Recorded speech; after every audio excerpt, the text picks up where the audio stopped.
விஜயும் சாய்பல்லியும் அவங்க லேண்டில் அக்ரிகல்ச்சர் விவசாயம் பண்ணிகிட்டு இருக்கும்போது அவங்க அம்மா நயன்தாரா அவங்க 2 பேருக்கும் ஃபுட் எடுத்துகிட்டு வராங்க.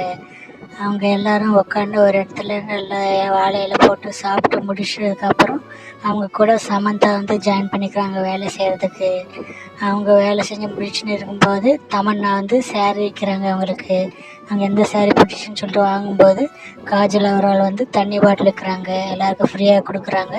எல்லோரும் குடிச்சிட்டு அவங்க வேலையை கண்டினியூ பண்ணுறோன்னு சொல்லிட்டு காஜல் அவரால் வந்து கொடுக்குறாங்க. அதுக்கப்புறம் ஸ்ருதிஹாசன் வராங்க மாடு மேய்ச்சிக்கிட்டு அவங்க கூட பேசிகிட்டு இருக்காங்க. அதுக்கப்புறம் அவங்க அப்பா ரஜினிகாந்த் வந்து எப்படி வேகமாக நெல் இருக்கிறதுன்னு சொல்லிட்டு இருக்கிறாங்க. அங்கே டயர்டெல்லாம் போகிறதுக்காக அனுஷ்கா ஷெட்டியும் இந்த தனுஷ் 2 பேரும் வந்து டான்ஸ் போடுறாங்க. அவங்களுக்குள்ளார நாட்டுப்புற பாடலுக்கு ஒரு டான்ஸ் போட்டுட்டு இருக்காங்க. அதுக்கப்புறம் அவங்க ஊரில் ஒரு ஸ்ட்ரேஞ்சர் பாலிவுட் ஆக்ட்ரஸ் ஜனன்விக்கு அப்புறம் அவங்க தங்கச்சி வந்து அட்ரஸ் கேட்குறாங்க. ஷாருக்கான் அவங்க கூட வந்து செல்ஃபி எடுத்துக்கிட்டு டாட்டா சொல்லிட்டு போகிறாங்க.